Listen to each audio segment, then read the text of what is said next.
Yes, very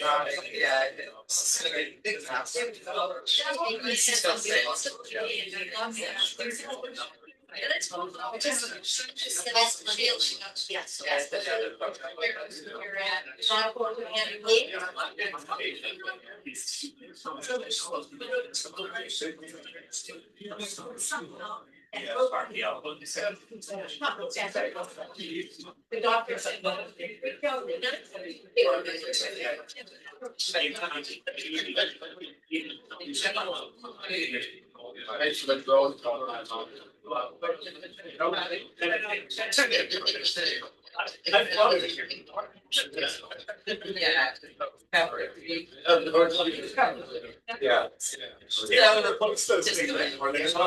They're really not as people as they used to be.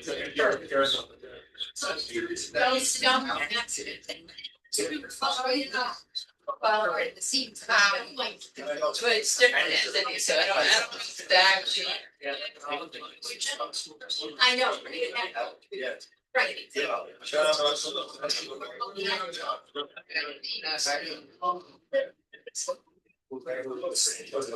I know.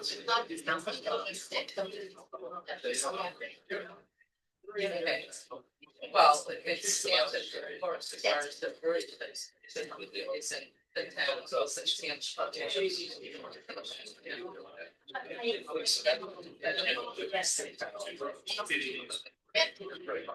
also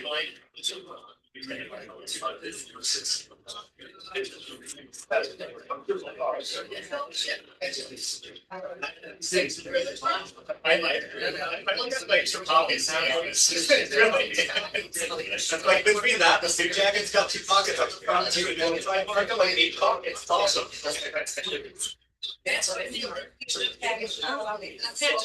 Hi, Erica. Just stepping up the mic. Just to let you know, there is a pretty full crowd in the room. I can't swivel the camera around; it's up on the ceiling. But there's probably about we're getting close to 40 people. I'd say we're like almost running out of chairs. So I'm looking at the TV and giving the TV a thumbs up and the camera here.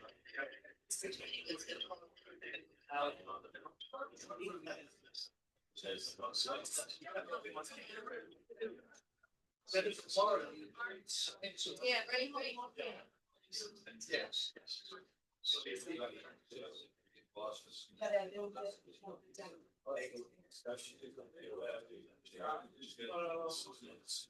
I'm gonna go ahead and call the vote.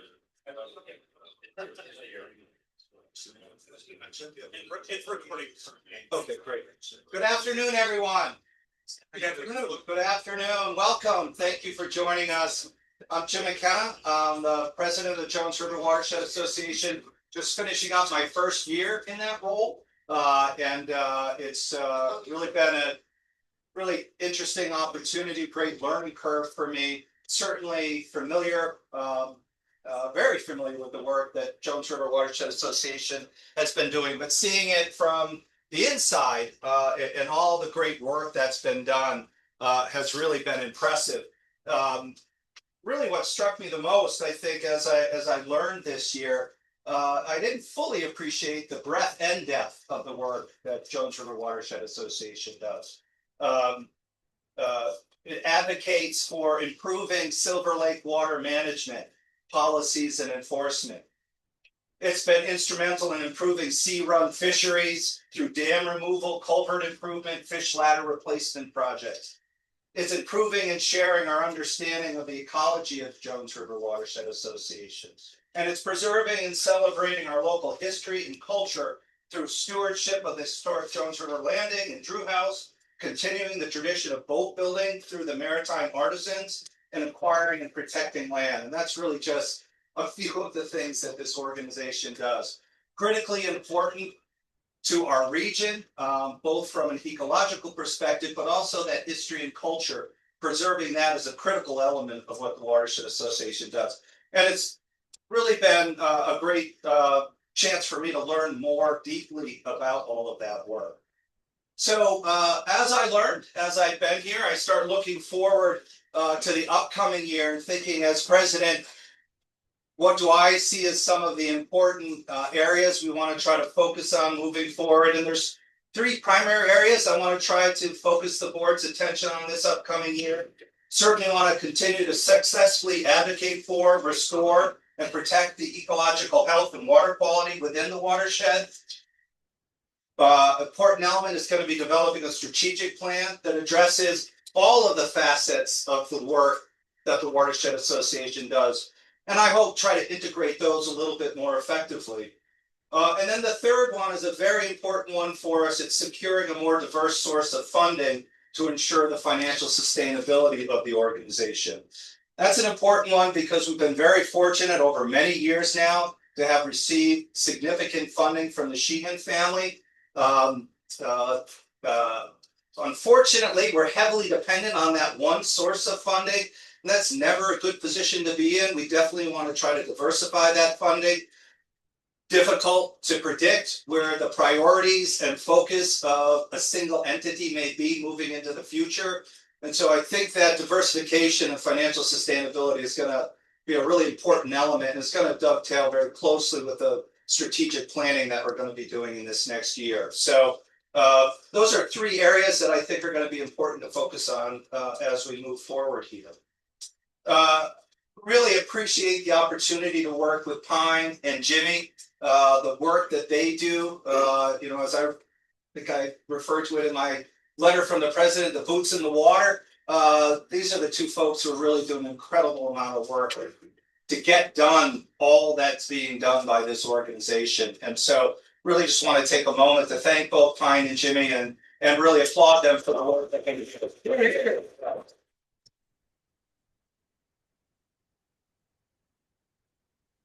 A little bit later on here, we'll be nominating. We have two new vacancies on the board, and we have one nominee that we'll be putting forward, and we'll be calling for other potential nominees from the floor.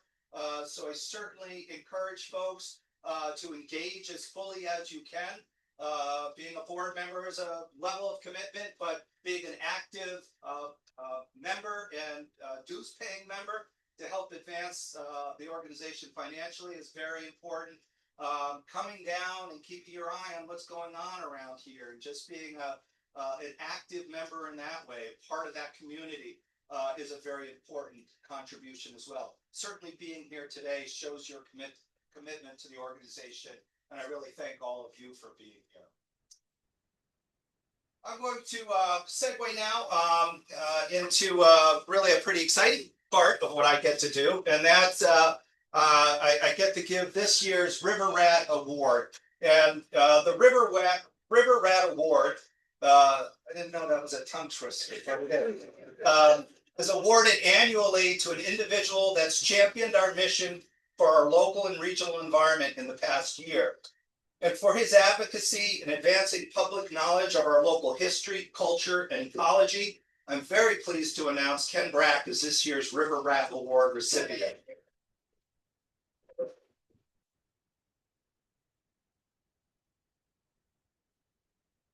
And in collaboration with Tom Vendetti and Jan Quintaboni, was responsible for the inception, creation, publication. I liken it to the birth of Tales of Jones River Village, Kingston 300 Years. Fantastic. I don't know, I'm sure a lot of you have already seen it. It is a wonderful book that celebrates the 300 years of Kingston in honor of our 300th anniversary here. 3 people did a 1-inch book. Well, it's interesting. No, they were the heart of the book. Right, they coordinated it, but it's got entries from all kinds of people from the community. Incredible diversity of stories and tales, and interesting history, interesting culture, as well as interesting natural history and ecological study in here. So one of the things I was really excited to see, and thank Ken and Tom and Jan for their effort to do this, is an entire chapter dedicated to the restoration, conservation, and preservation efforts within the Jones River watershed. Much of that highlights the work of the Watershed Association over the past 40 years of the organization's activities. So in addition to serving as managing editor and director of the Kingston 300 Book Project, Ken also serves on the Kingston Historical Commission and is co-founder of Hope Floats Healing Wellness Center and a narrative nonfiction author. So I'd like to invite Ken up here to receive the River Rat of the Year Award.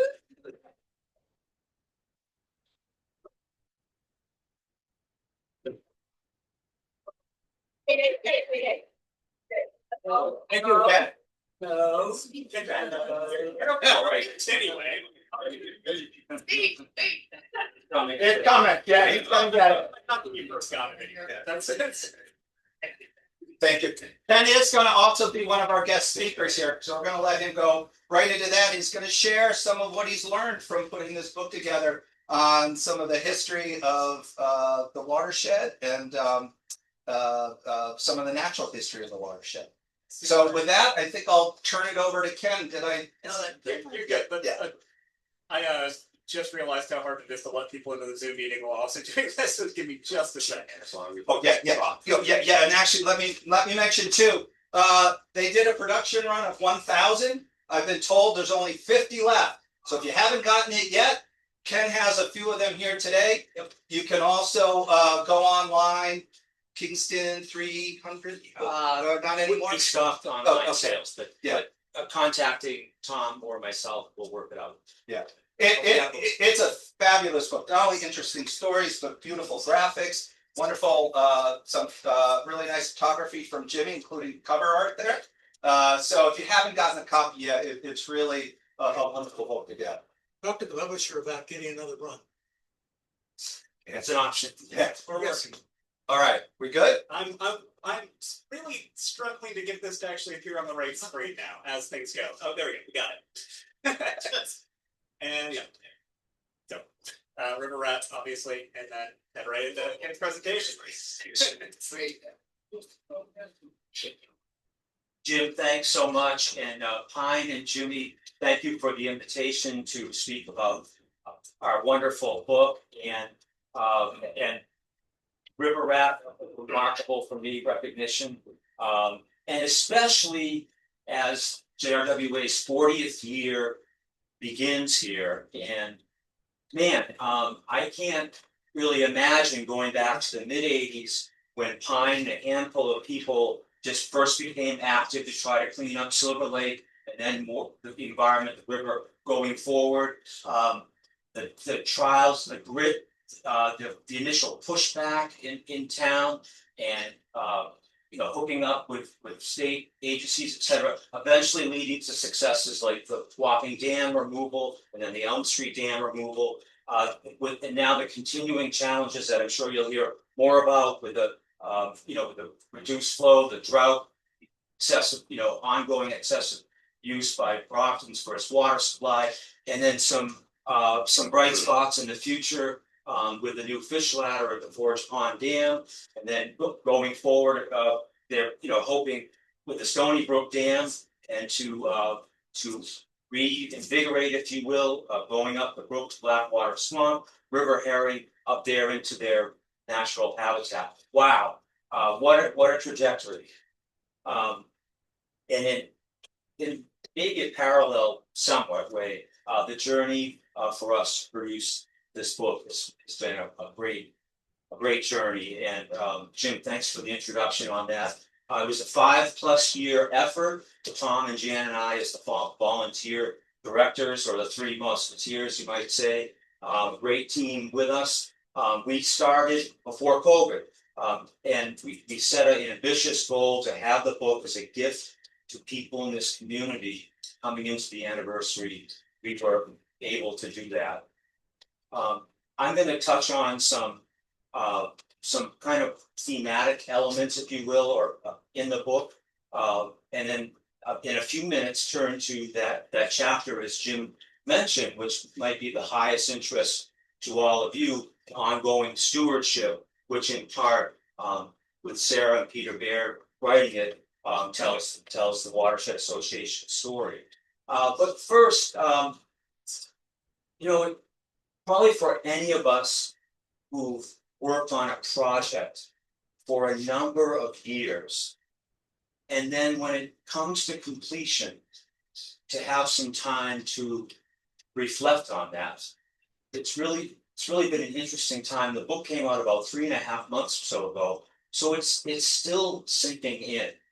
And there's a lot to that. And there's clarity, 2 points of clarity, if you will, that that we knew about as we set out researching and reaching out to town. But one of those is the sense of unity and connection, which I'll add to a little bit later, that we found and in a sense developed in the book. So Kingston's 300. What, this is a celebratory volume that adds to the great established histories of this town. But what are we celebrating? Well, a number of things. But first of all, this place. The Jones runs through town, obviously, and the river runs through the book. And if you haven't had a chance to look at it, or when you do, beginning with the inside cover, the incredible motif of the mural that was done in 2001 by local artists that shows the eons of the river, starting with Patuxent people and goes through. That mural is at an intermediate school. We were so happy to be able to integrate that visually. Along with that, Bill Alberti, who I'm sure many or all of you know, just wrote a marvelous poem.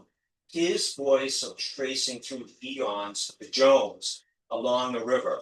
And, in other ways, the river carries through. And Jan, I think, started us off. Tom, you remember this? Just Jan Guidoboni insisted that the book has to be anchored in the river, and that's how the town developed. That's how the community came about. So we celebrate place for one. Our heritage. We also celebrate heritage in the book. And of course, there's so many attributes to that. One, of course, is the town's maritime heritage. Here we are at the landing, as most of you well know. Next door, the Drew Yard, the Stephen Drew House, where the brig Independence was built. Here, the longest continuously operating boatyard or shipyard in the country, that's believed to be. A little bit later, I'm not sure if it's John Level or Rob, takes you for one of the ongoing traditions with the Kingston Lobster Boat, with the boat building group that's continued. In the book, there's a great section, section 7 in Abundant Heritage, that really fleshes out the ongoing boat building in particular. And John knows much more about this than myself, but say roughly in the 1880s, with Watson and Ransom down to George Shipwreck and others, the Shipwreck shop, of course, being right here. And that was a joy for us to put together. So those, relatively modern, very ingenious boat builders are there. We did not go far into the preceding generations, if you will, of the merchant shipbuilders, the larger ships, the 3-masted ships and 2-masted brigantines, etc., that were built right here, went down the ways and were likely fitted rigs down in the Nook on the wharf. That era, of course, sort of speaks to its own 1800s through about 1876, and was done in detail by the ships and things, etc. So, but our heritage, it's ongoing. Celebrating that, it's not stale. And if to paraphrase Pine roughly, because she said this, she doesn't mind. When we had the 300th pre-launch and the book launch over at 42nd Brewing back in December. I believe you said, you know, we honor the history, but we look ahead. We move forward with it. So, so that's a big component of the book. Oh, yes, Jim, slides. That's a decent one. I've been moving them a little bit. No, not yet for that one. Oh, That was fun. We'll go back through. Oh, yeah, I meant, yeah. Yeah. I'm syncing up and I do, quick, not an aside. I want to thank Jimmy so much several times in this. As those of you who've seen the book, you're going to see some of the slides here. This is another, our project photographer, Ed, who was great. But Jimmy, the cover, phenomenal, drone shots, wildlife photography and others. The caliber of this book, any of you who are visual graphic, I mean, it shouldn't speak for itself, but it is incredible and you were such a big part of it. Okay, so another thing we're celebrating, and you could jump ahead of me, one of these stories, narratives, narratives of families in this town, our neighbors, of neighborhoods. There are accounts where, like Mary Jones Stevens book, et cetera, neighborhoods and even generations, if you will, different families who lived in a certain house, their contributions to the town. There's an arc in the book from indigenous voices up through the settlers to the Revolutionary War, Civil War in the 19th century, and a lot in the 20th century with Kingston families of several generations here. A lot of their stories, and they're worth sharing, so worth sharing. I just want, really enjoyed getting out in my little puff and dinghy one day with Ed, and it's last September to get that shot. And for those of you who are out there a lot, know that the skiff with the overgrown weeds, I don't know whose that is, but I don't know. Anyway, We've been trying to get comments on it. Okay, yeah. Jimmy, you want to go ahead to the quilt? Yeah. Love this image of the quilt, the townhouse. And this speaks to me about connection. So we celebrate connection.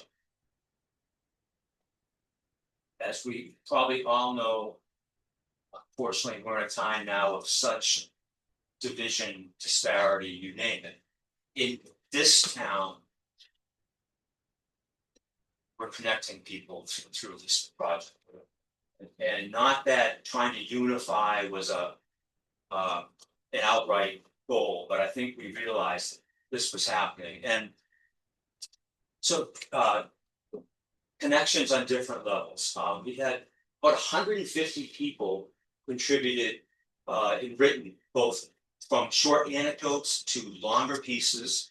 And a lot of, in addition to that, poems, postcards, family photos, and also just suggestions. Hey, you really want to talk to so-and-so, Lil Lauren, you better go there and talk. So it was a really grassroots kind of swell to that. And along with that, one thing that stands out to me, really meaningful, the connections, is a couple of people who told me, so glad you're doing this book, because the story of my grandparents came to this country, or came to Kingston, say from Italy or elsewhere, won't be lost. It'll be there for other generations. And so there's legacy, if you will, in that. And applying that to the story of this group and what Pine has accomplished with everyone. It's a story that deserves to be told, and that there's legacy there. Next one would be great.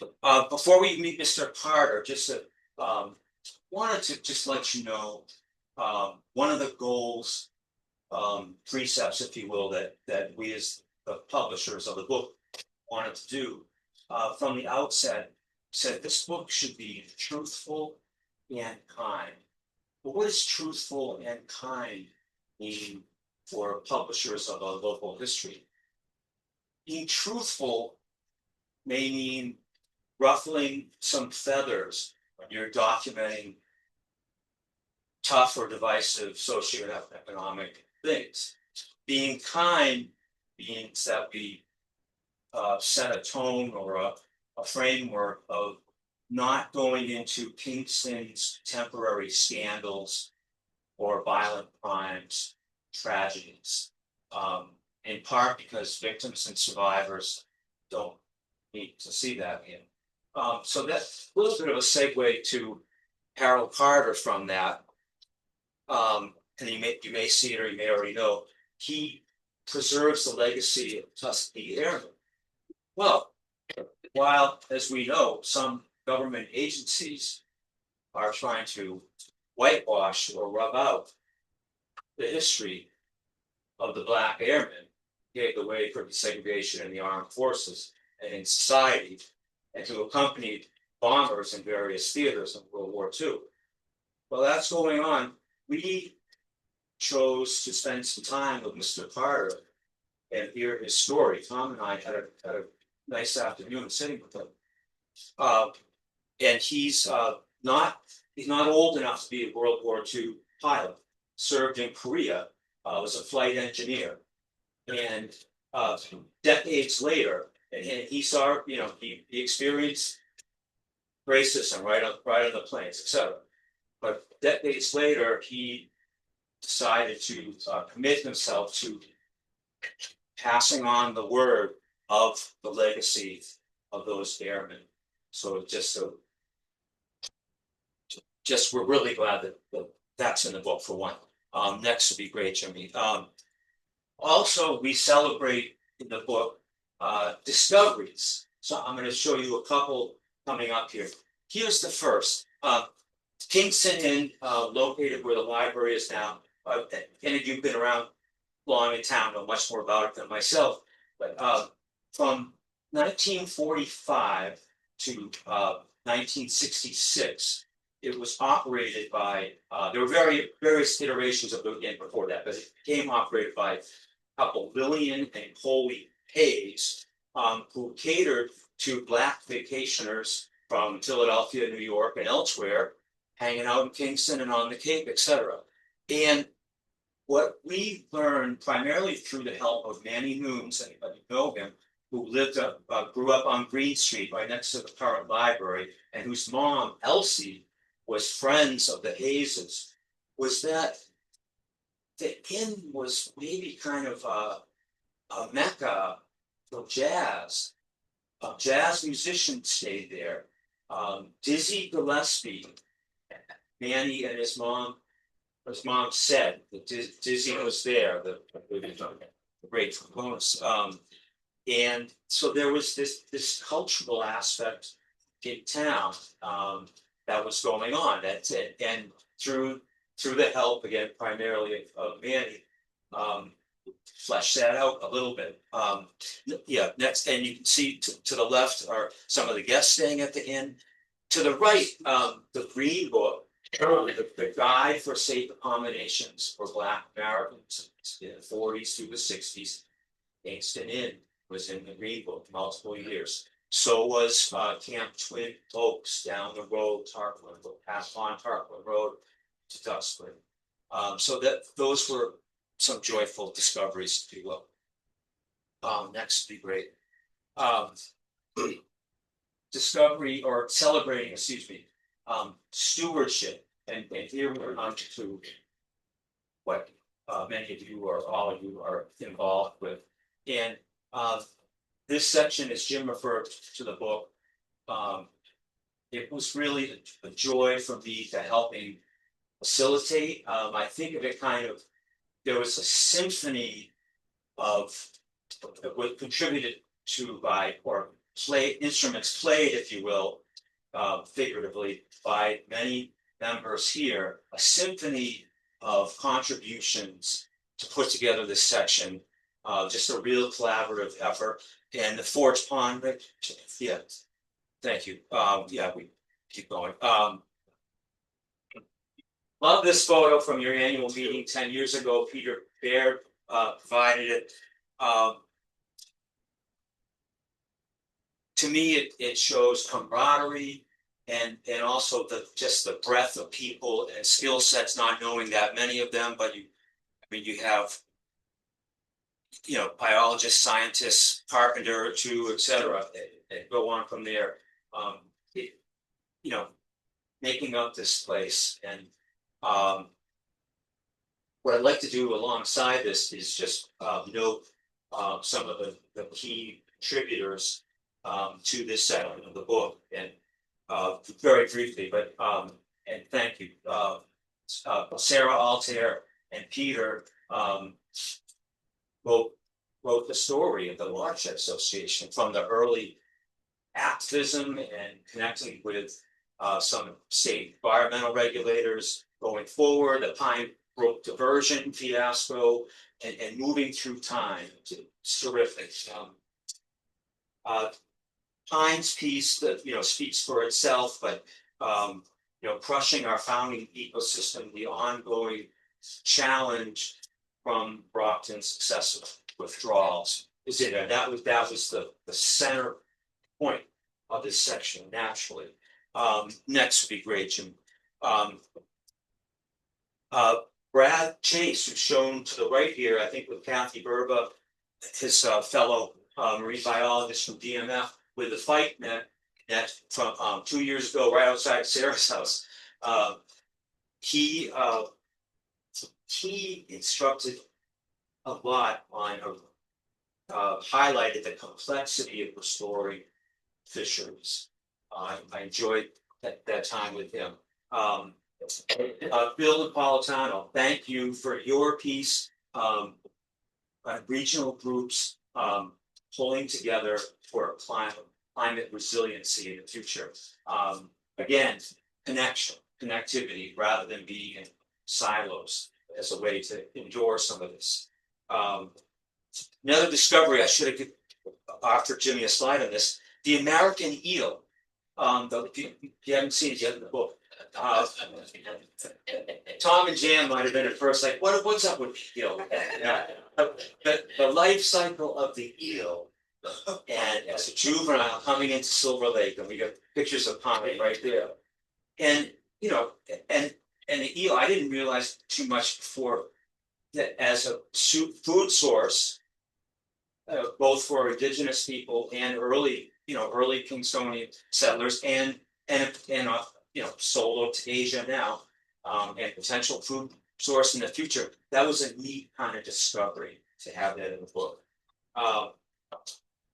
Jimmy, next. Oh, it's okay. Oh, yeah. Segue, Jimmy. We have egret and Jimmy. What?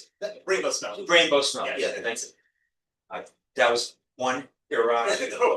This lady. That's great. Yeah.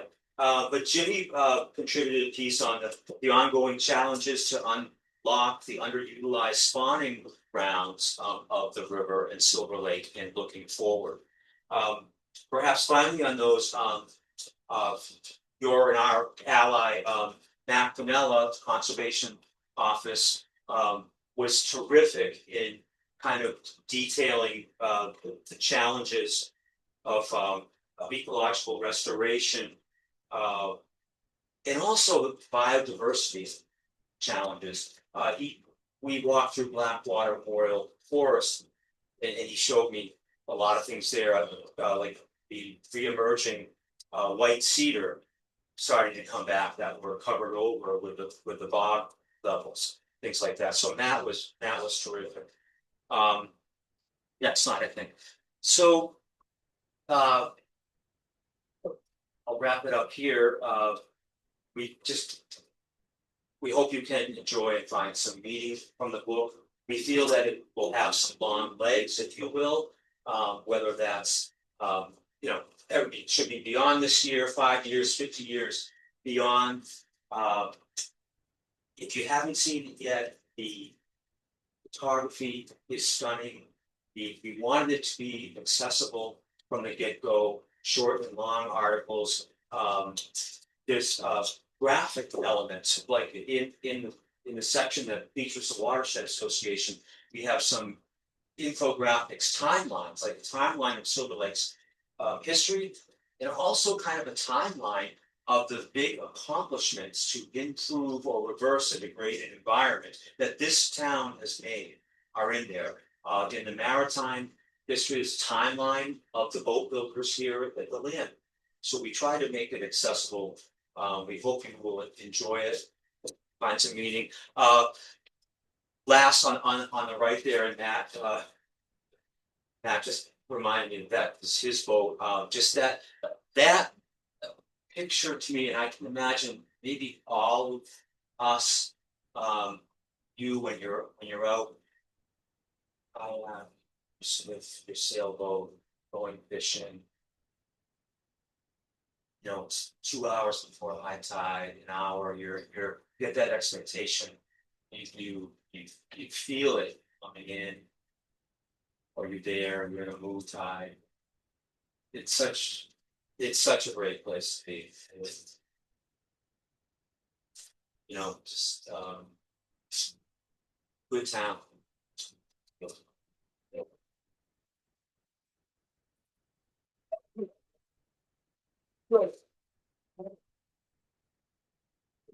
Thank you, Ken.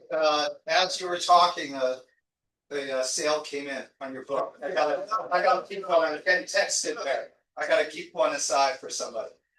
Are we gonna go with Judy next? No, so I think we do Brian next. Right, okay. Brian, please, come on up.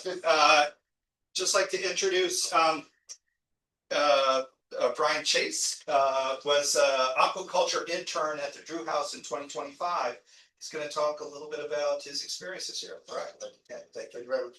First, I would thank the foundation, the board, Jimmy, Pine, for an amazing opportunity that I was given. MIT, Mass High, there's a lot of people that were involved with this program and how I ended up there. Like I said, it's an amazing opportunity. That house is awesome. I'm not from Kingston originally. I'm from Foxborough. And I ended up out in New Bedford at Mass Higher, and there was this pamphlet that said, "What do you know about aquaculture?" And I'm like, absolutely nothing. You know? So I contacted Steve at Mass Higher, and I went to the seminar thing, and I met Andy Badger from MIT, and I got accepted into the program, and they're fishing around looking for host sites and in the area of their type, you know. Gave me an interview, ended up taking me on and stuff like that. Danny Badger contacted Jimmy about getting me into the Drew House there. Because I was living out in New Bedford at the time, and I didn't have a vehicle, I didn't have any place to stay out in this area, so it was like everybody was unsure how it was gonna work. So you know, the piece of the puzzle just really came together. And I was given the opportunity to stay at the Drew House. I had the whole top floor to myself. So it's a cute decision. I didn't know much about Kingston or what this foundation did, or you know what I mean, but I got a lot of respect, you know, to learning about the dam and learning about this area. Like I said, I knew nothing about oysters and how good they are for the ocean and recycling the water and stuff like that. My background is more into like car detailing, manufacturing, and stuff like that. So this is like a totally new field for me. Makes you a leading candidate. Well, pretty much. You're moving up the ranks. Yeah, I am moving up. I've been very fortunate to have a great company, and I've met a lot of great people. I'm now living in Plymouth. And, you know, this isn't my area at all. I'm way out of my element town here, but I love the ocean. I love what I'm doing. You know, like I said, pioneering this foundation, and this has been, it's just amazing. I can't even express how much it's changed my life. In the direction of my life.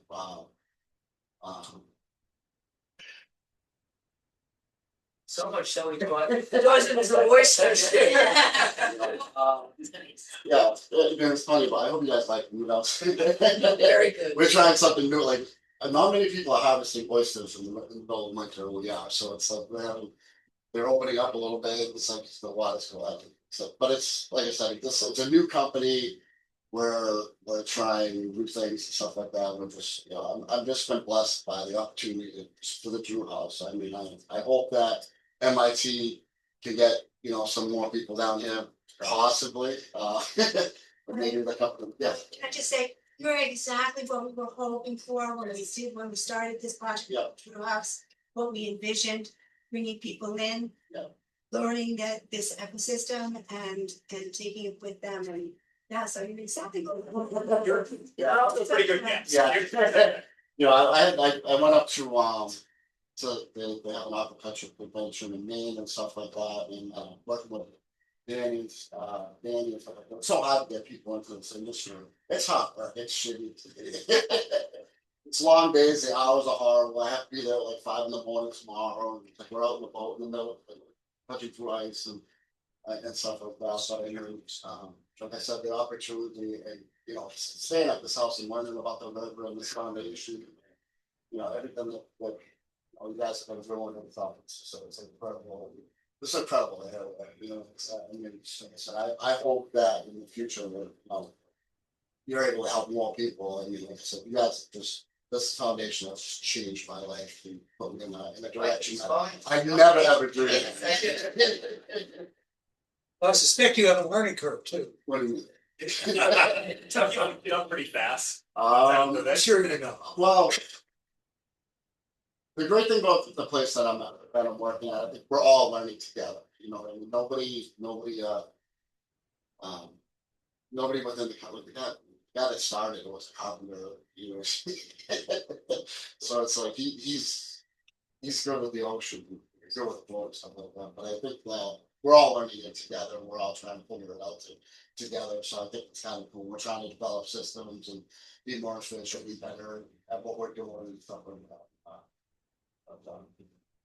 It's not both companies, so. Like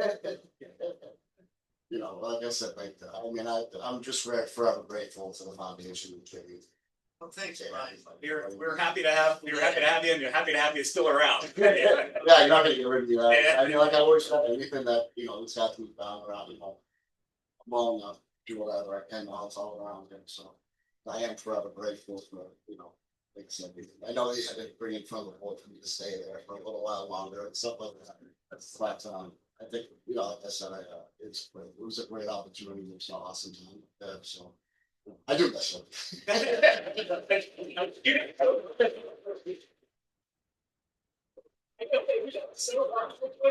We're not with 5 girls up there. Well, you gotta have the whole place to itself. I don't know, sharing it with 5 girls from. Yeah, I know, that's not so bad. Brian, I want to second what Karen said. Exactly what we were hoping for, looking for with Drew House. So it's a great opportunity as well. All right, and now, I'd like to invite Jimmy on up to talk to us, give us an update on some of the efforts on the ecology side of things. I always talk way too fast when I'm presenting because I'm a nervous presenter. So I'm gonna try to go a little bit slower, but I always talk fast, I know. Okay. So first thing to brief you guys on is the herring count from last year. You might not be able to see the 2025 count because it's right down there. An estimated 86 herring passed into spawning grounds in the Jones River ecosystem in the previous year. There is a very specific reason for that, and that is because this is what our fish ladder looked like for basically the entirety of the run. There's a brief little window at the end where we finally got flow to the ladder. 700 days. Yeah. Yep. So that's basically what we were working with for the herring. So there is also Furnace Brook, which leads up to Souls Pond, where we run our second count. That was also a little bit fraught because the channel for Furnace Brook is a little bit of a nightmare to navigate, and it was getting worse. Thankfully, DMF this year did go out and they did a lot of work in the channel, and hopefully it's a lot more passable this year. Because I will say, we still do not have flow in our fish ladder, and the herring count is coming up soon. This is roughly current. Well, it's a little bit better than this now because we've gotten a lot of rain, a lot of snow melt. But about a week ago, this is pretty much what the channel looked like. Still, That's a lot of ground before you can actually get to the river, and fish do not like to swim on the ground. Other things that are, and they're actually in the audience here, Boyd Kennard, Kari, and I'm sorry, I'm forgetting your son's name. Brian. They BK Riverfish have given us a ladder patent that we are going to hopefully install this year. We're currently working on the last permitting of this. And it's this alternating side baffle design that passes fish in a lot of other flood conditions. So it'll actually help improve things at Forge Pond coming up. Let's see. And this is like every time I've been to the lab now twice, and every time we go there, you gotta play with it because it's crazy how still the water is. Like it's like it almost guides your hand up the gradient. It's just an amazing thing. But this was World Fish Migration Day last year. They did a little tour of the lab, and they actually had a documentary video that we can share related to it. That's the film crew in the background. That's not just normal conditions. Slightly better news: the eel counts last year, 2024, 13,604 eels passed out of the trap. Pine counted almost all of them. Passed out of the trap at Forge Pond. So there's this little trap that collects eels up a little ramp, and then we have to go open the box, scoop them out, count them, put them over the dam, because the dam's not currently passable for eels. Although, as I write in the report, the BK Fishway will probably pass eels. So we might not be able to do this counting again for very long, but so 2024, 13,604 eels. We only had 1,774 this year. Again, because it's still fed by the same flow regime, that there's just no real opportunity for we counted basically all of these eels in a 10-day window. So we keep the eel count running for a little longer, but again, no flow. We need more flow. I write a lot about this in the report, which I hope you guys all read. Some other good news on the eel front, though. So DMF does eel potting. They sink 20-something traps into Silver Lake, and they catch these adult eels, and then they measure them, they weigh them.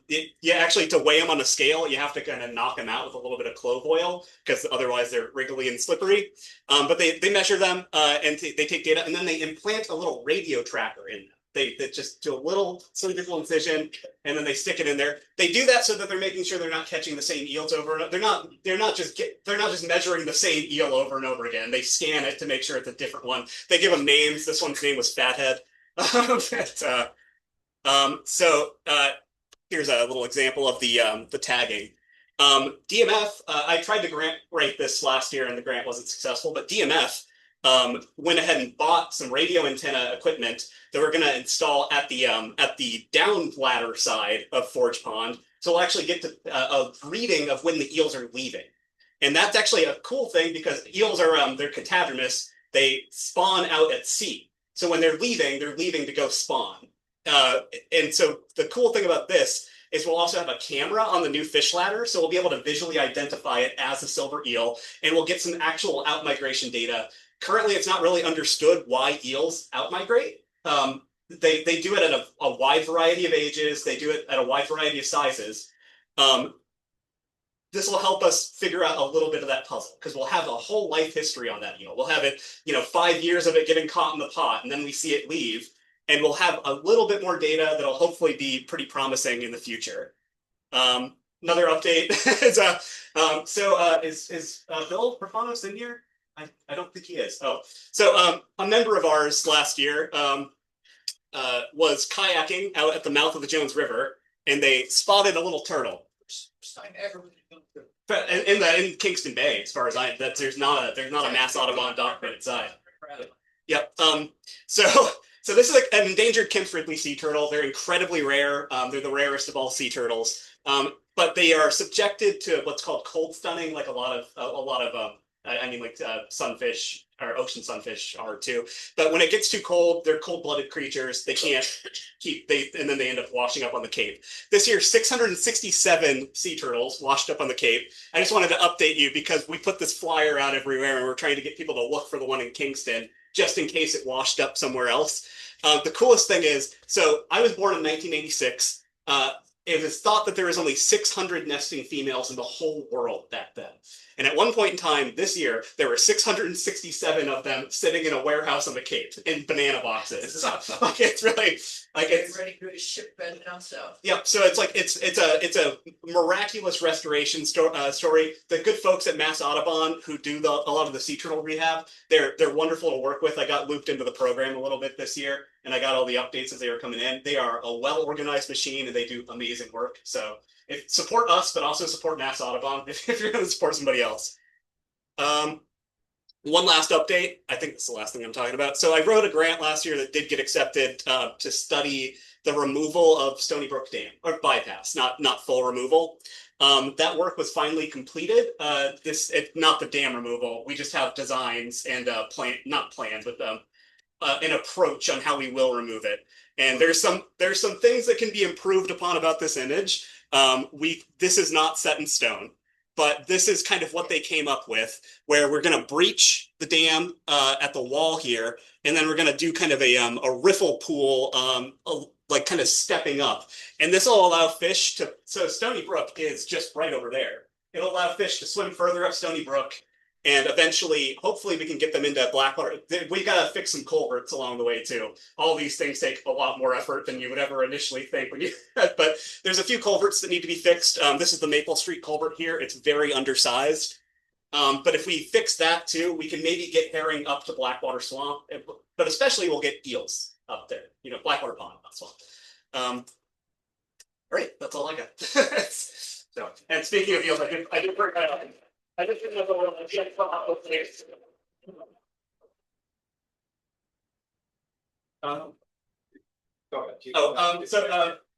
Don Salmon, unfortunately enough, can't be with us today.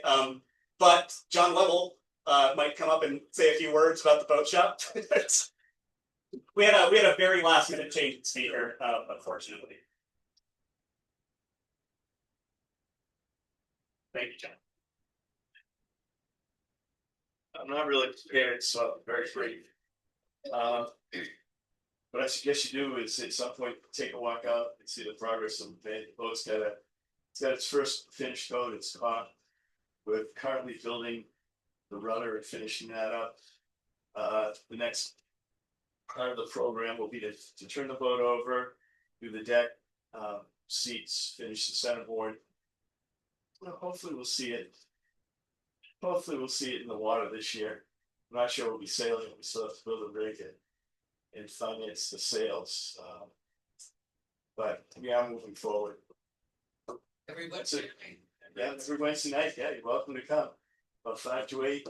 Sometimes a little later, sometimes a little earlier. Yes. How much money do you need for sales?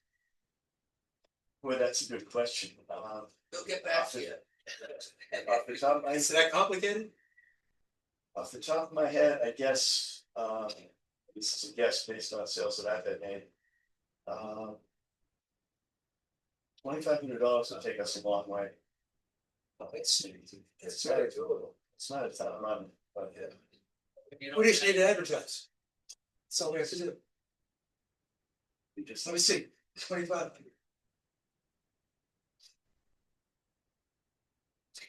Probably 1,000. Less than 100 contributions of $50 each. Okay, there you go. One more God. Anyway, It's half that.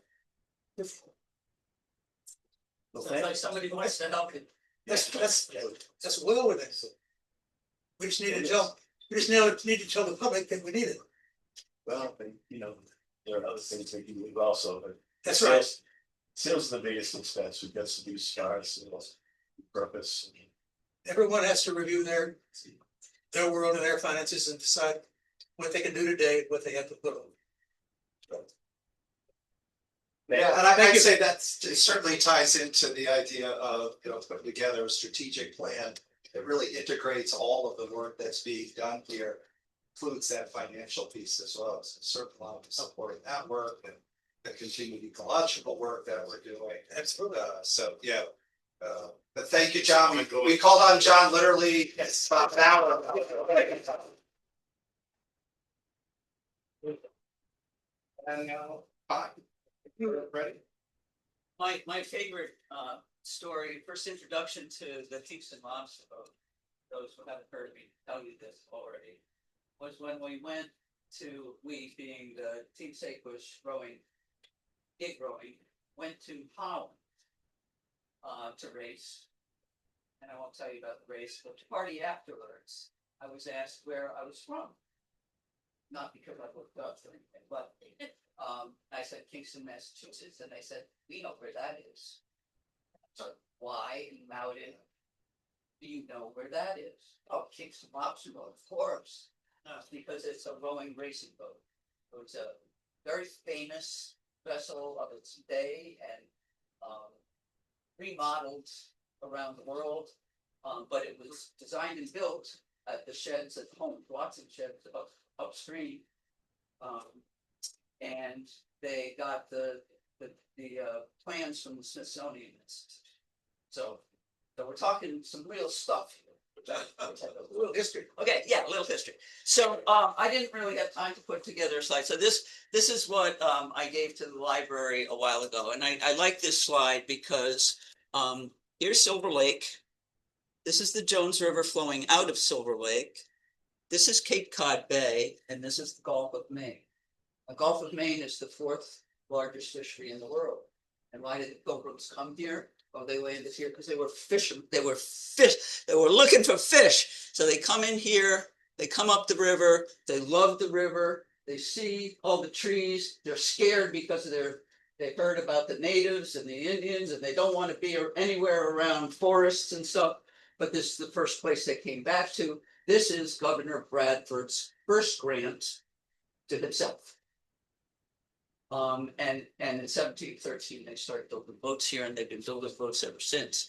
Silver Lake, however, was a glacial lake. Think glaciers retreating, melting a mile high.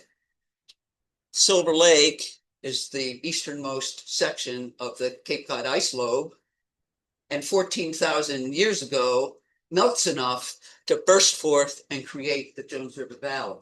So that's the sort of historic nature of the place. When then the Gulf of Maine fisheries start making this a nursery, and Jones River is the longest river draining into Cape Cod Bay. So you figured and that happened until 120 years ago when Brockton threw up 38 inches of dam. And the fish stopped being able to get into Silver Lake. And so that's kind of why we're, engaged the way we are. So, so this is just a little bit closer. This is the Jones River Watershed. Jones River is the northern boundary of the Plymouth Carver sole source aquifer. So there are only about 120,000 people that drink our water. Okay. Bunch of them out of Brockton. Probably more than that, actually, because there's 7 towns that drink the Plymouth Carver aquifer. Next one. Let's keep. Oh, that's Silver Lake. You guys know this is Silver Lake. This is Kingston. This is Pembroke. Brockton treatment plant right over there. This is the problem area. Okay. What our project in front of the Conservation Commission, where the next hearing is on Wednesday night, in case anybody doesn't have anything to do or wants to watch online or later, we're talking about putting the world's most famous fishway, and the designers are in the room here, into Forge Pond, which you'll see in a minute. And we have a dredge that was made because in 2013, we got the Central Plymouth County Water District Commission going again. And thank you, Senator Brady. He's got them money. They gave money to this project. They put $70,000 toward building a hydro dredge so that we could put a boat in here and suck out the sediment of 120 years and spit it on the side without having to put it on a truck and drive it on the Bourne or something like that, But basically the big problem is this is, when Brockton's engineers say, oh, there's a natural berm, so that the water doesn't always flow to the Jones River. And they will say that over and over again. In fact, when Jimmy and I went to look at the fishway in I think 23, I think, something like that. We had a bunch of contractors there putting cement on Forge Pond Dam, and I said, "What are you doing?" "Well, we're raising the spillway level." I said, "You got a permit?" "We don't need a permit. We're working for Brockton." So I called up DEP and I said, "John Hubble, do you know that these guys are putting another foot on top of the dam?" "Well, it doesn't really matter because there's already another dam on Silver Lake." I said, "What are you talking about? It's not another dam on Silver Lake." And he was talking about this so-called natural berm. But this natural berm is there because when the wind blows, it comes from the southwest mostly, probably 80% of the time. And when it's down, especially, it blows the sand up. So it builds up there and it creates a higher and higher berm. So it's harder for the water to flow out, especially when there's a dam there on the other side. But the water that's in Forge Pond is actually a separate watershed from Silver Lake. It actually flows that way, except when it's down like this. And if you see that little thing, there's a trickle from Forge Pond coming into Silver Lake. So one of my legal things about DEP is, nobody gave you the right to take Jones River. As a matter of fact, we stopped you in 1980. We stopped you in 1989, and we'll stop you again because, this is not good. So what we want to do is dredge this out so that there's natural flow and put the fish ladder in Forge Pond. Do you have them? So this is what Forge Pond looks like. Doesn't look much like a river, really. Imagination. It does take imagination, but it's very mucky. So there's 3 or 4 feet of sediment in there. We did have, this is from 2002, where we had a firm, Kohler and Colantonio, which at the time was also working for the Kingston Water Department, but we had them do what's called a bathymetric survey of the lake. So the first 5 feet, I think we had them do an inch line, and then the next 5 feet was 5 feet, 5 foot line, and then greater. So this is what this is where their Forge Pond is, Jones River is right here. This is very shallow. You can see all of this is very shallow. And in 1980s, all of this was barren, except for the dead mussels that were layering the shore. This is 80 feet deep. This is 40 feet deep. This is groundwater fed. So we had a bunch of things. So 1980, Brockton wanted to divert water from the Elm Street Dam to Brockton for water supply. Feathers Farm stopped them. 1985, Central Plymouth County Water District had the Silver Lake watershed study, and they stopped the development of Silver Lake Sanctuary. That was actually Kingston that did that. We had a lot of mussels. 1982, 1986, well, it's actually 81 and 82, 85 and 86, and 87 through 89. DEP allowed Brockton to take Pine Brook from the Kelleher Dam, which was then owned by, guess what, Mr. Kelleher in Brockton.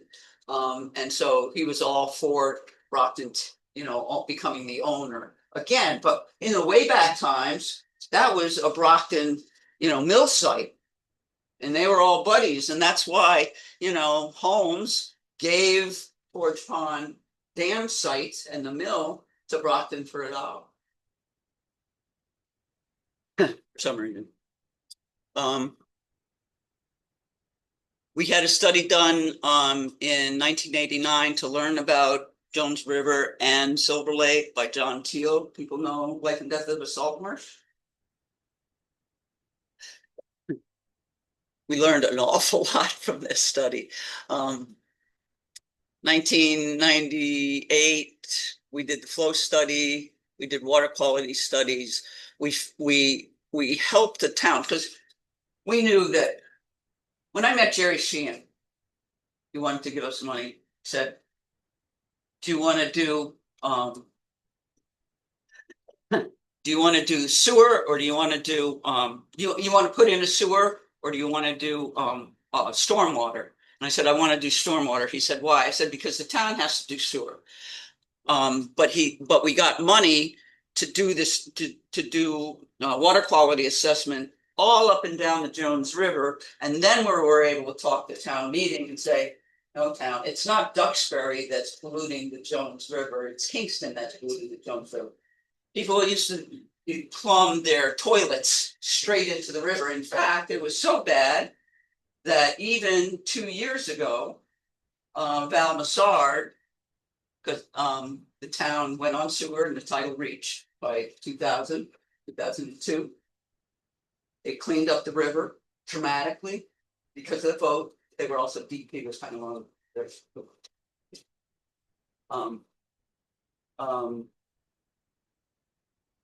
I found out from a bunch of guys, I don't think it was their homeowners Bruce, but it was another bunch of guys that said, oh, well, I know that toilet over there and where 3A is, that used to flush right into the Jones. All you did was pick up the hatch and it went into the Jones River, which was not Jones River, but Stony Brook, but still, you get the idea, right? So I mentioned that to Val because the town never sewered a couple of businesses on Pottle Street and on Main Street. And she found that still was happening and close to death. So we do a lot of improvements, but we don't do everything. We really need to try to get it all done. Anyway, we did the bathymetric survey. We did GZA study, was a great study. And GZA said under natural conditions, no matter the serious drought, Silver Lake would always flow to the Jones River. So this is where I'm coming from. I'm saying to Brockton and to DP, you can't take all the water. You're not allowed under the Water Management Act, which we passed in 1984. You're not allowed to take all of the water. And even that act says you have to stay within the safe yield, and they're not. If you're taking it so that the lake goes down, like you saw that, and they're taking more water now from Silver Lake than they used to, even though the numbers don't show it. I know that it's true because I lived there for 15 years. And when I lived there in 1980, they were taking 18 million gallons a day. When they put their 1986 registration together, they were saying they're taking 11.11 million gallons a day from Furnace Pond, Monpont Pond, and Silver Lake. They're not taking any water from Furnace Pond anymore because of the fish kill in 2017, 16 and 17. DEP, because of the cyanobacteria in Monpont Pond, cut in half the amount of water that they could take from Monpont Pond.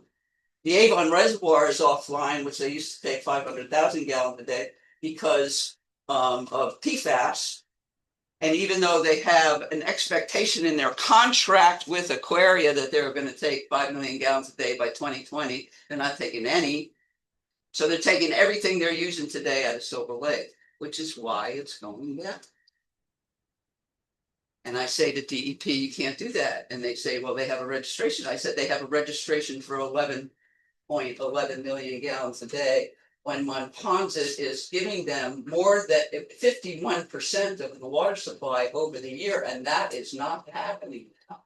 So you can't just change it because you're too lazy to do something, because they have the option of taking Aquaria, because that was in 1995, a requirement under the administrative consent order that they have another source of supply, and they put it online. And it only took, 10 years to get that developed and have a working desalination plant that they do not use because they do not want to pay the price. So they're just taking it Silver Lake. So I'm going overtime. This is the Plymouth Carver Sole Source Aquifer plus some. This is Silver Lake being diverted to Brockton, 20 miles away. This is where it's flushed down the Taunton River. The Jones River is a 30 square mile watershed. It includes parts of Pembroke, a little bit of Duxbury. It includes Plimpton, the shoreline of Halifax, all of Kingston, and a tiny bit of Plymouth. 30 square miles. The Taunton River watershed is 580, 620. What is it? 562. Thank you. According to the expert. 562 square miles. But most of the water that Brockton, which is in the Taunton River watershed, see all these little blue lines, that's all going in the Taunton River, takes their water from Silver Lake because in 1899, the state said, yes, you can take Silver Lake water as long as you feed Whitman, and it's been doing that ever since. This is the timeline. There's one printed up there on the wall and stuff like that, the Princeton Hydro report did. And it's worth taking a look at and understanding how we got here in terms of the politics and stuff. And this was 1982. This is a mile long civil defense pipes coming from the Kelleher Dam on Cranberry Watershed Preserve, being flushed at 2 million gallons a day into Silver Lake, which is drawn down. So this is all lake bottom, all dry, lake bottom, tires. The civil defense pipes, of course, were lead lined. So they put the boxes there because I complained about the lead being put into Silver Lake. And as a result of that, this is what started the Watershed Association. So we had a bunch of Save Our Lake people, all the kids out. They were all PO'd, as you can imagine, because Brockton's riding around getting stuck in the lake and stuff like that. And my little ruler here on the dead fish says water, and I still have one that's over here. I still have this ruler. Quality and I can't even read it anymore. Okay, whatever. Anyway, that's kind of why. Once it's in you, so how much water do you drink? You know, how much water do you need? You can't go a day without water, right? You can't go more than 2 or 3 days without taking a shower or something, you know, right? 170 gallons a day. Huh? The average in the US is 170 gallons a day. The average in Massachusetts right now is not supposed to go over 65 gallons per person per day. Brockton's not so bad, so I don't know why they're using so much. Kingston is a little worse than Brockton because we have all this outdoor water use that, you know, let me hose off my car and hose off my house and hose off my neighbor or hose off, you know, whatever. Anyway, we have to get better about that because we don't really treat it very well. Because everything that comes out of the ground, because we don't get, I think the solution is getting more desal plants. So what I really want to see happen is for Brockton to plumb the water to the treatment plant, take 3 million gallons a day from Monponset, forget the 15 million, everything, you know, 3 million gallons a day, take 2 to 4 million from Silver Lake, take 10 million from Aquaria. But I'd love to see Aquaria owned by the MWRA rather than the city of Brockton. Because if it's owned by the MWRA and the MWRA comes down here, because, you know, Braintree, Weymouth, all those communities, you know, Hingham Hall, all these communities have problems with water supply. You know, if we could get more desal plants up and running, we could solve the problem without destroying the environment. Because if you have no flow to the river, you're not going to have any fish. And how many people in the room eat fish? Only 3 or 4? Really? Okay, anyway, that's it for me. Thank you so much for coming. I want Boyd to stand up, please. Boyd Kennard, would you kindly stand up? And Brian as well. Sorry. Please stand up. So, and please say one last thing about this. But what, like, why are they so interested in us? And they said, well, because in 1985, the first meeting of the Watershed Association over at Wingate, we were talking about putting a fish ladder in Forge Pond Dam. And I was like, and we're gonna build it so that it mimics Shallburger's thing, and all you gotta do is follow the flow.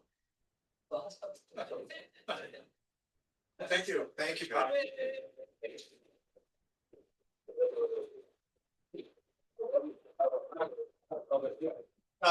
As Pine mentioned, we're coming up on our 40th anniversary here for the Watershed Association. And in honor of that, as a little token, Jason, could I have you up and mention what you've got with you? I've got a little momentum of the 40th anniversary of the association, so you can take something home with you. It's a pen here with our logo on it, Save the River, Save the World, preserving essential natural resources since 1985. And the pen has our, Jason. Oh, yeah. oh, okay. Yeah, sorry, the camera's over there. Yeah, great. And on each pen, it's engraved the Jones River Watershed. So you have something here as remembrance, but there's a string tied to this. As everything is, of course, right? You have to take your pen and you have to use it to sign up one additional member. Okay, find a member, bring them in, and sign them up, okay? Not too bad. Thank you. Well, I'm not saying.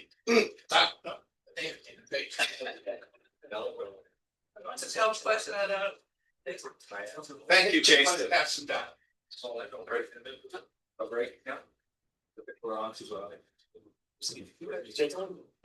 So, we have 11 people on today, so probably just do, an opportunity for them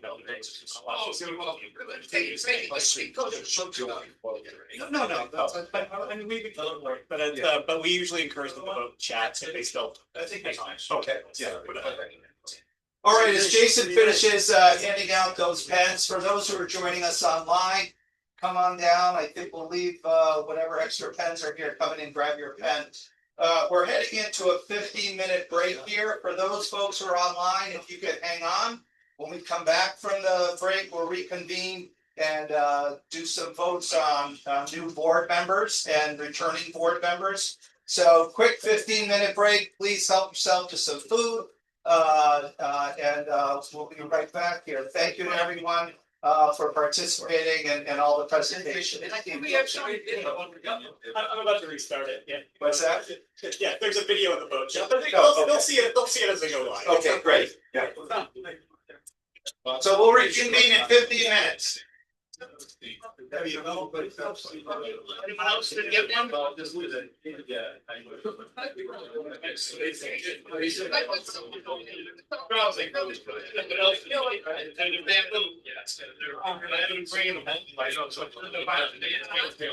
We need to actually renew another thing. Yes. And they tell it checks out. Yes. Let me check the pie. That's on my table. Oh, okay. I don't want you to step out of the room. No, no, Yeah.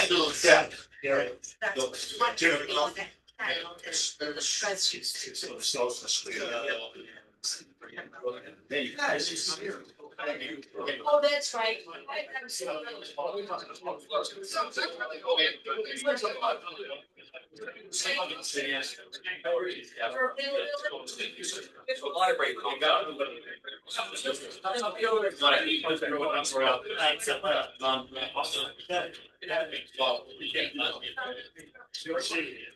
I got it from all of us. Congratulations. Why it's on.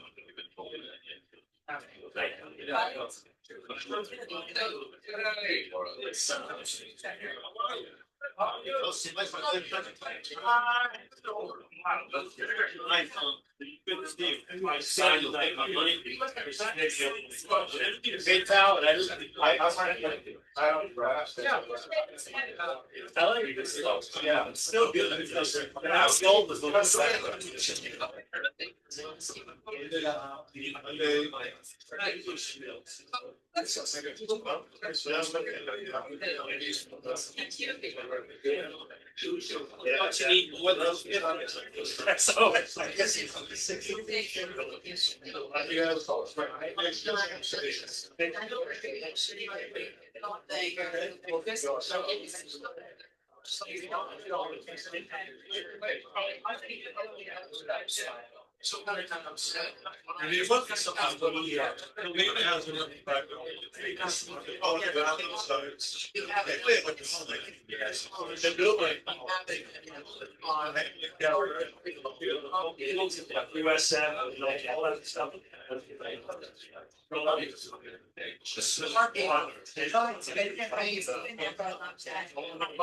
Signed up for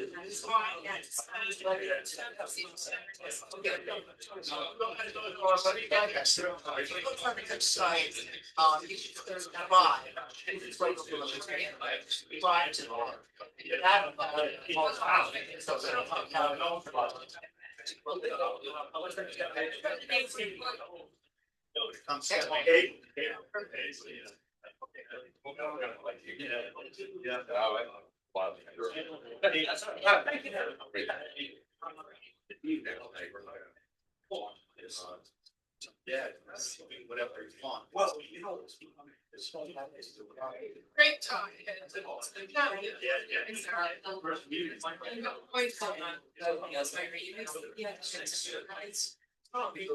Looks like it's gonna be the real spring.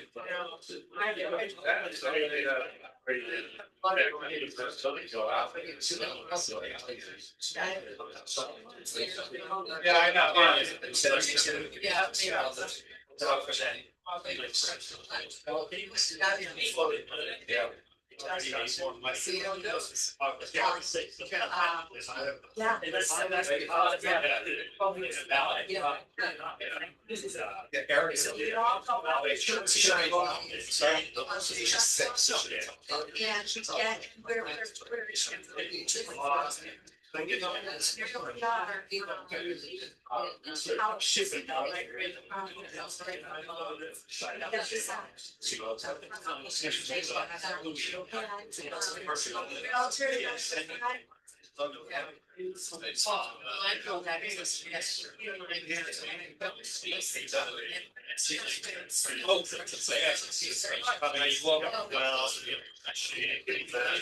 Look forward to seeing you down there. It's all be ready. They're gonna grab the money in this year. Yeah.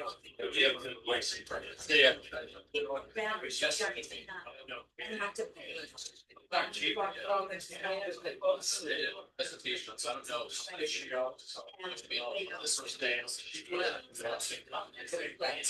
and it's just like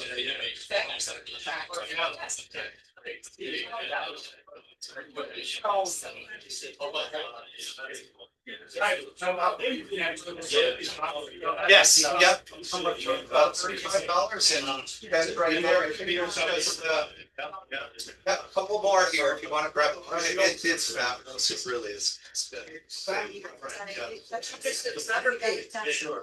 Yeah, right. So you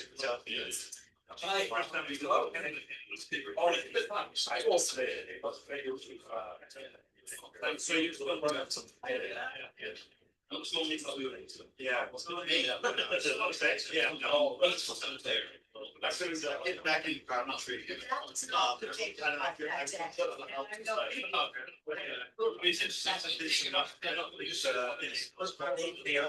He does exist. He does. Not just. We always support. We only meet when you're not. You know he's right. Talks about anyway, so back. Oh, yeah. It's awesome. Yeah.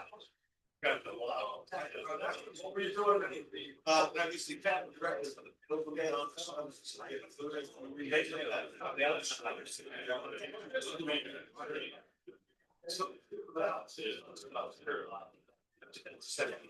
So I'll pass this slate.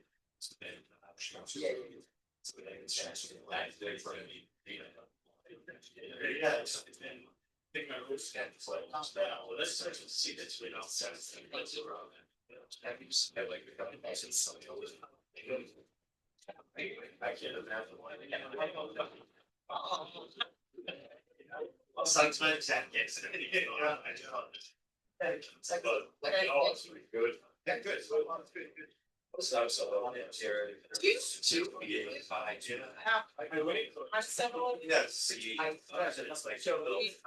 Yeah.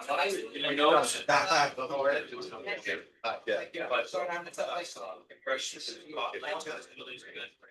Good, how are you? Good. Good. I don't know if you're quite giving any more thought to that program that's been going to. We've got how, so it's. Yeah.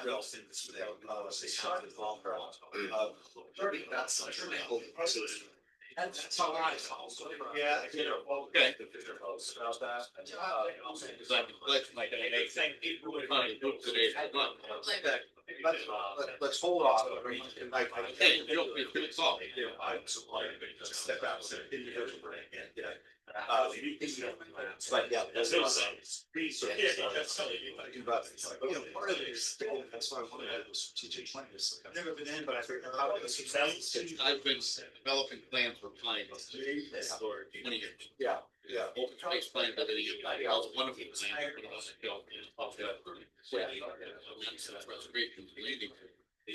Yeah. But this organization needs to see us people, you need to get families involved. Get families involved, get kids over things. Yeah. Get kids and families, everybody excited about these running. Yeah. First time you put any paper in like training, like you can say, we sponsor a program. It's kind of like professional trained people. Love kids. Energy program. Yeah, So do you envision it is environmental education as opposed to voting? Yeah, It's all environmental stuff. That's what I'm proposing. Yeah. $1,000. I don't know. Yeah. You guys call. Yacht Club gives $200 to every kid in the yacht club. Yeah. $50 to every kid for pizza. We go for about 3 again. Yeah. Yeah. So what we're doing is we're creating a younger, excited about this. Why is this? Yeah, well, you know, I'll be honest with you, it's a problem. Every organization.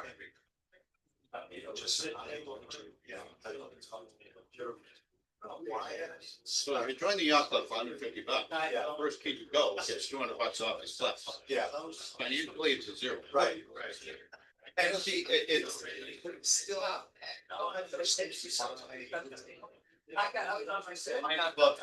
Yeah. Yeah. Yeah, I have a place that I did not buy. Banner, but it's 20 supplies. Every organization should be represented. And they supply these. Right. Yeah. Who existed. Yeah. It's probably done. But this road needs that everybody. Yeah, we don't have a lot of people protecting these. I mean, I got say about there by separation. Yeah. The few girls in the conservation club. Yeah. That's when they plan to see. Well, I fully agree, you know, seeing that, you know, other colleagues in us as well, the environmental sciences have seen in terms of students coming in interested in those majors. Certainly, Mass Maritime is very, you know, return on investment, oriented general, and a lot of the students we get are targeting higher paying jobs. And that's the nature of that program. But I have a lot of colleagues that are in other colleges, that, you know, for state colleges, and they're seeing the same thing, just not because students is interested in part of it.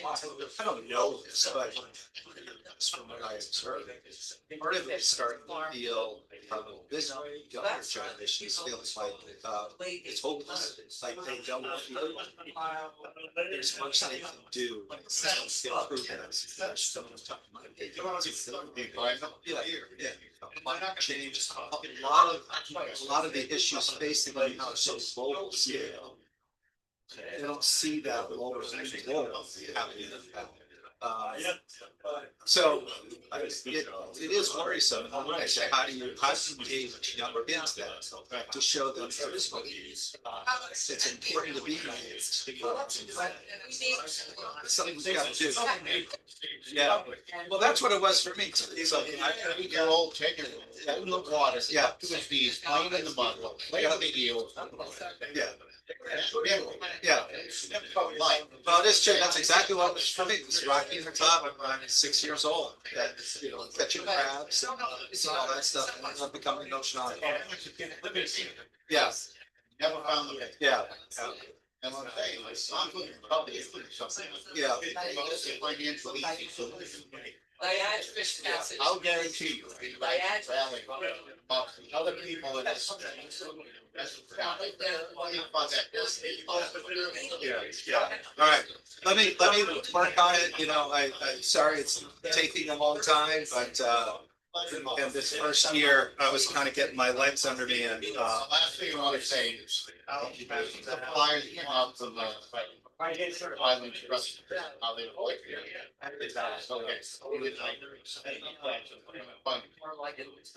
All the buckets are identified, but they have what it costs. Yeah. Right, you check and put the memo what bucket you want to put it. Yeah. I've been scouts. Yeah.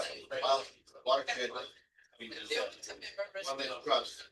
Take 20 scout groups, they have a program to set up for that. Funding, and that's. Yes, yeah. Right. So something you can push it. Yeah. Mention the sand. Yeah. Okay, I help with the sale of the phone. Yeah. That's probably popular. Yeah. I'd like to get 100,000, it's a big number, and I'd like to raise that, I'd like to give it a fine spend anyway. Yeah. Yeah. All right, I'm gonna close. Thank you. Yeah, thank you, Joe. Mark, I'm sorry, that's right. Fine, I'm gonna go ahead and close that. Call to order. If you're not, it is nice. I just don't want to. Yeah. I'll tell them what it's.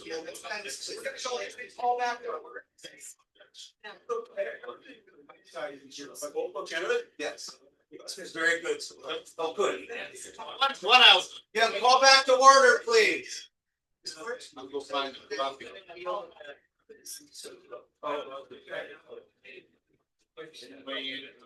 Okay. Jack, no.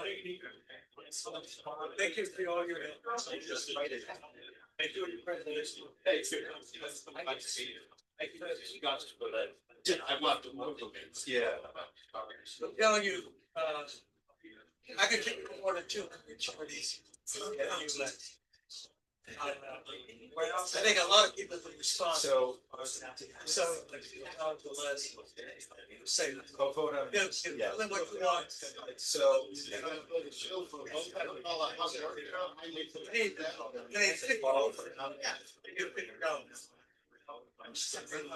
So I asked for a. Well, that's denominated. That's why. Your appeal, you have a program for the sales. Some of the folks. So you know exactly what we're getting. You know where it's going. Going on the boat.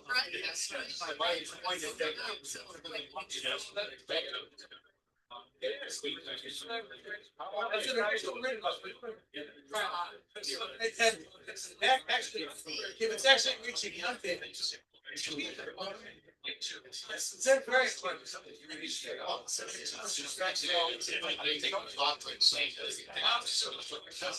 Got my third fail.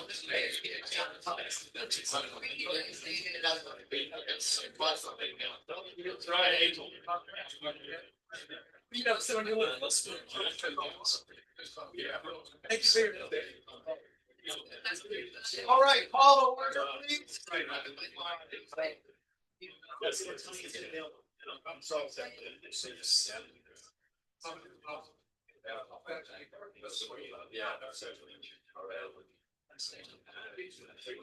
I'm gonna just do a quick.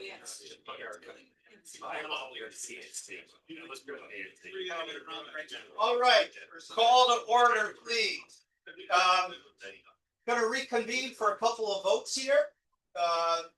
Would like to introduce Erica Lentz, who has been nominated by the nominating board to fill one of our empty board seats. Erica is research geologist with the U.S. Geological Survey down in Woods Hole. Her work focuses on spatial and temporal changes in coastal habitats. Really fortunate to get her joining the board here. She's also a very local resident, so she lives right up the street on Maple Street here. Had to join us virtually today because she's recovering from a cold, flu, and didn't want to be a super spreader for us. So thank you, Erica, for being thoughtful in that regard. I'd just like Erica to just quickly introduce herself. Erica. Hi everyone. I have never missed being in a room more. I'm so sorry I can't be there, but as Jim said, now you know why. You might be able to hear my children's yells because we live right down the street. We've been in Kingston for about 14 years. And in my day job, I work at national and regional scales, and being able to think about the ways in which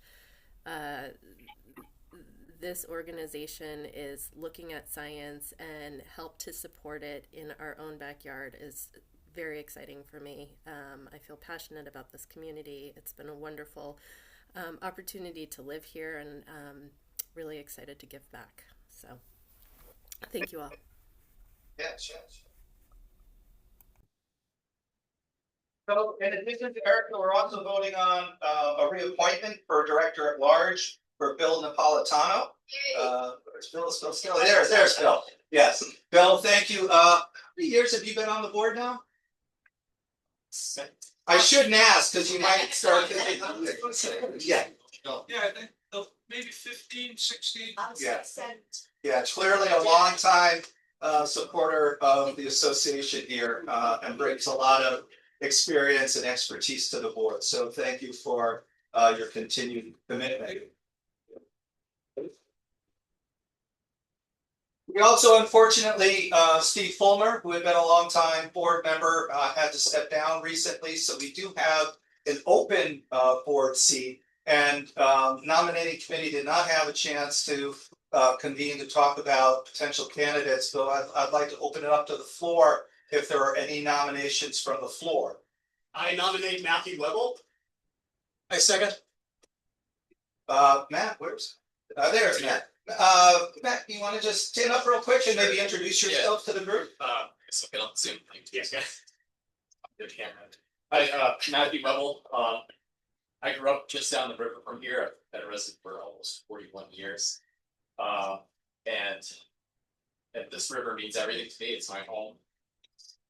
What else to say? I guess I grew up rolling around, exploring here, and I found this place as it was just being purchased by Pine and the group.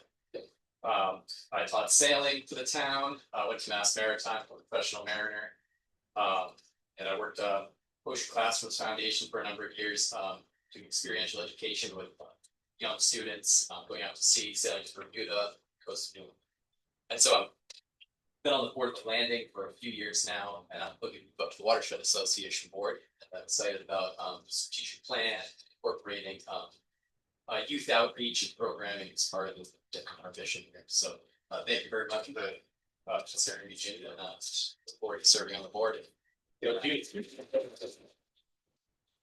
Yeah, I'm very excited to hear Matt's interest in joining the Watershed Association board to really start to tighten the connection and interaction between the landing board and the work that's being done at the landing with the parent Watershed Association board. So it'd be great to have that expertise joining us. All right, can I ask for a motion to approve the slate of nominees? I have a motion.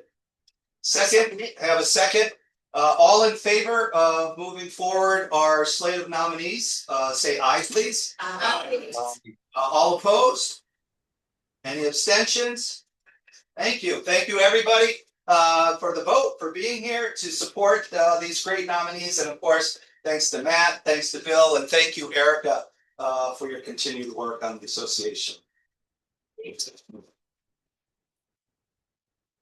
One other piece of business, we want to call for a vote on an amendment to the bylaws. So in section 3 of Article 4 and Article 7, we want to amend as follows: shall be amended to allow notice of the annual meeting, election of board members, officers, and vote to adopt amendments to the bylaws to be provided notice by email or by mail if requested within the times as stated in section 3 of Article 4 and Article 7. Just to give some context for that, what we're looking to do is try to cut down on our cost of mailings, since so many people now communicate with email. It's obviously quicker, less expensive, and environmentally more friendly way of communicating with people. But we do recognize and acknowledge there's some folks that don't want to deal with email, or that's not their way to communicate. And certainly for those folks who would still prefer to be communicated with by mail, we will support that as well. We just need to be notified, and you'll continue to get information by mail. But we definitely felt this would be an efficient and more cost-effective way of communicating with the membership. Yes, please. I move the adoption of the amendment. Thank you. Second? Second. All in favor, say aye. Aye. Abstentions? Great, so moved. Thank you very much. Please, if anybody does want to continue to receive notifications via mail, where's Pine? Pine, how best to communicate that? Okay. Do you know, Jimmy, how we're gonna set that up so they can notify us? We were just gonna build a list and email this way, just kind of come in and box it to us and we'll put you on the list. Yeah. I think. Yeah, just wanted to check with you for, we moved and approved changed the amendment on notification by email. But for those who may be interested in receiving mailing, still, what's the best mechanism to let us know? Let us know, anytime during the year. We'll put it next to your name and we'll know to mail you. That's what I would say. I'll mail you a letter and tell you. There we go. He said, mail me a letter and tell me, this is my address. It's okay. That's what I request. Yeah. I would. I have no internet access. I would really appreciate it, because otherwise our database crashed this year, so it was a little bit messy. The lead article in AARP this week is scamming elderly citizens by using AI chatbots. Yeah. It is doubled in frequency in the last 2 years. Well, I'll tell you, it's not just senior citizens. My kids are getting nailed by it as well. And despite them being born in the digital age, I'd say they are more vulnerable to these AI bots than senior citizens are. It's a real problem. Yeah. It's run by international organizations. Yeah. I believe that concludes our formal requirements for the day. Is that correct? Did everything get voted? Yes, yeah. Let's see what happens when we step out. I was backing off the, fish ladder. Yes, so I think with that, our meeting concludes. Thank you again all for coming and joining us. You guys still have. Yes, yeah, if the board could stick around for a few minutes, we have a little bit of business left to do. We have a lot of. Erica, do you want me to just leave Erica in a Zoom room or? Yes, if we could leave Erica there, just, I think it should only be 5 or 10 minutes or so. Okay, we'll let things clear out and then we'll reconvene. Okay. Everybody.